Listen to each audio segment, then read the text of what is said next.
It is called Artisans, and I will get started.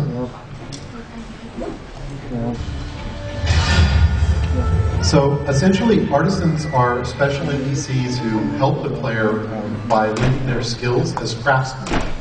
We're going to show kind of a first concept of one of the 3 artisans you can get throughout the game.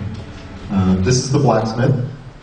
So I'm going to be pausing this throughout, because I like to talk, I'm chatty. So Blacksmith is one of 3 who joins you. The Jeweler and Mystic are the other 2.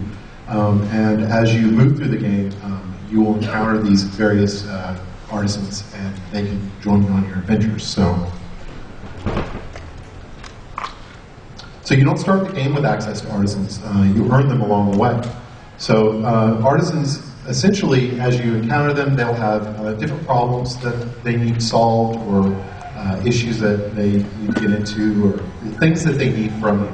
So once you basically perform these quests for them, help them out, and earn their loyalty, they'll join you and follow you throughout the world of Sanctuary, and essentially lend their skills to try and help you. And the idea is that we wanted this entourage of followers and people who essentially move through you with the world and gather around you as they would gather around a hero. So the other thing is, we really knew we wanted to add a crafting system to Diablo, but we didn't want a system that required the player to spend an enormous amount of time in town. We didn't feel really good about the idea that the player would be in town, banging on an anvil, working out a daily living, while simultaneously trying to save the world. It seemed discordant with the game, and it also seemed kind of contrary to the real action game pace of Diablo. So we want this idea, though, that you would have these people with you who could essentially do these jobs for you, and that you can direct kind of their progress. So here we see the Blacksmith has moved into town.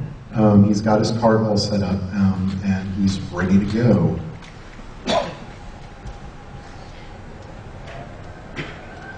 So artisans have a bunch of things they can do for you.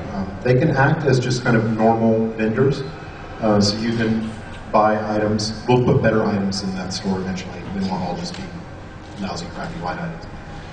And you can sell stuff to them that you don't want. So, they just serve that basic function. All artisans can also craft items, depending on the type of artisan they are. So the Blacksmith mostly focuses on, more heavy armor, chest pieces, things like that, and some weapons. Usually weapons more aimed towards melee characters, although every artisan can do something for every class.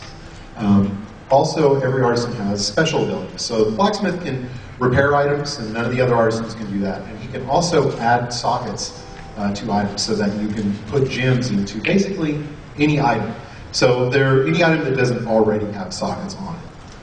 So the way that works is basically if the item doesn't have sockets on it, and it's one of the items that you can add sockets to, he's got certain types, like you can do chest pieces or belts and things like that, then he can add sockets to it. So you can pretty much have gems on almost any item, regardless of quality. And so this is one of the goals we have, is really make the gem game from Diablo 2 a little more prolific throughout. So the other thing that all artisans can do is they can train so they can get better over time, and we'll show that a little bit. And they also have awesome gossip options for all of your fun learning about the world of Sanctuary. So here we have the crafting system. Essentially, crafting can't really work in Diablo the way it would work in a lot of other games. We don't want the items to be predictable. So what we've done is do a system that has a little bit of predictability to it, but still has a lot of randomness. So as we look at this item, if you can make out, which you may not be able to make out from out there, but essentially it is a dagger. It has a kind of a set range of damage that it does, but it also has 2 random properties. So every time you craft this item, it's going to give some random properties. So as you find different kinds of recipes, as your artisan levels up and gains more access to different recipes, they'll have different combinations. Some have more predictable combinations than others, but they all have some element of randomness to them. So the idea here is, to follow the Diablo item game. We don't want you to know exactly what you're going to get, but we did want crafting to give you a little bit of control so that you can kind of angle towards what you want. So we're going to kind of craft several items here. I'm going to make sure I'm not screwing up my script.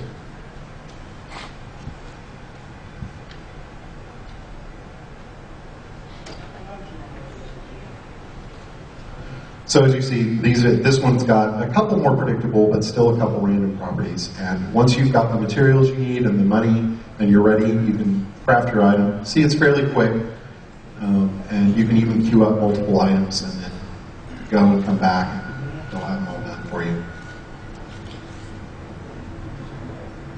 All right, so the next thing we're going to show, after we put on our cool items that we just made, is the socketing system.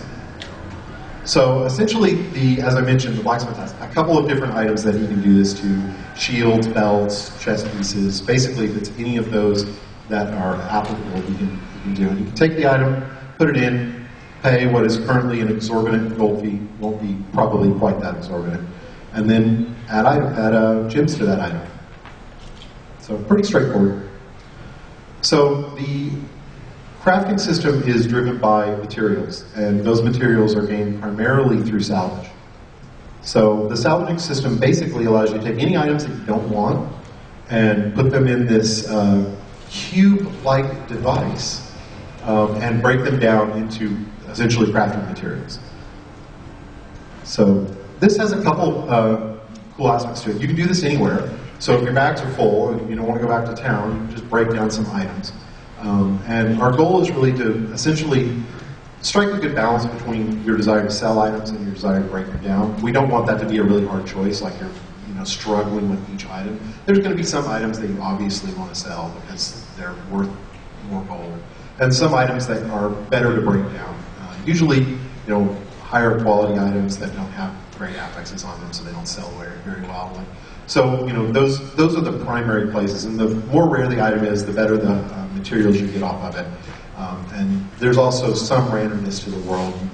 There's some items that can be gained through drops, and there's some, and you can also get recipes through drops as well. So one of the big parts of the item game for crafting is actually finding the really good recipes out in the world.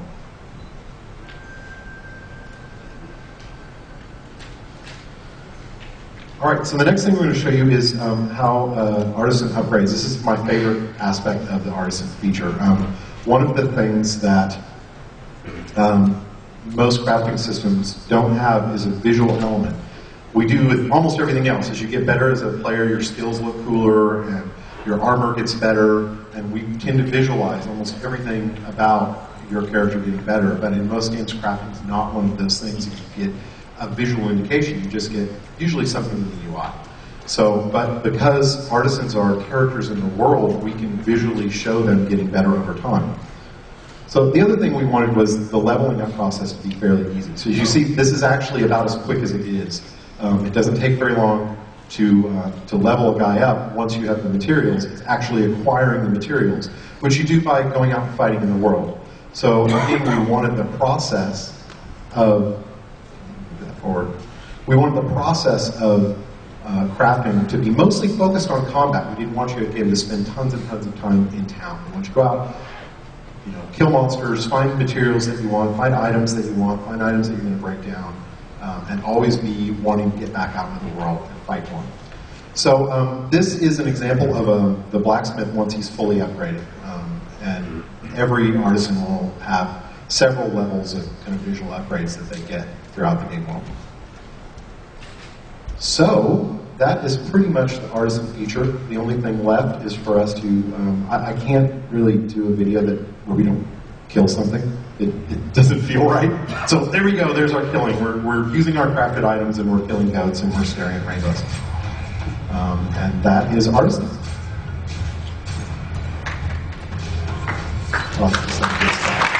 Thank you very much.